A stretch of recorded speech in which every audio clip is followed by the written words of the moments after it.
again. Fifth time's a charm, huh? Well, you already know my stance on calling for a ceasefire by now. But my purpose today is to speak to you as a father of a 2-year-old boy and a baby girl on the way.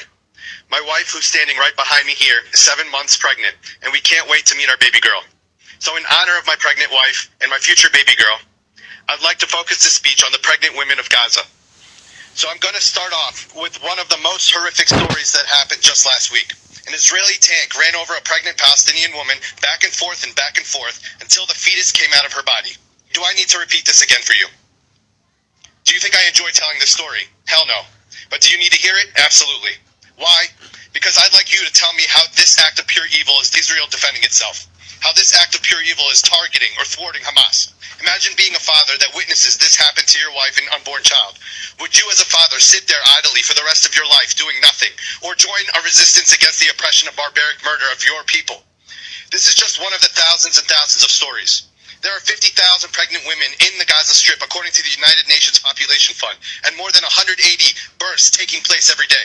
The complete breakdown of the healthcare system, coupled with the lack of food, clean water, and proper sanitation, means that 50,000 pregnant women and 68,000 breastfeeding mothers in Gaza are facing the risk of preeclampsia, anemia, bleeding, infections, and death.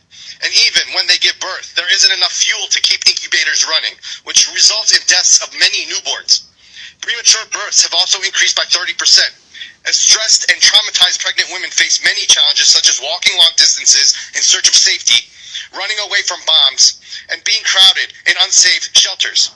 And there's now a significant increase in miscarriages, congenital abnormalities, stillbirths, mental health disorders, and maternal deaths.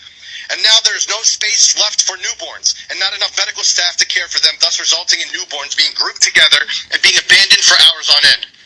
And just a couple days ago, the Israeli occupation forces arrested and detained a pregnant woman as a hostage with no charges, which they do regularly.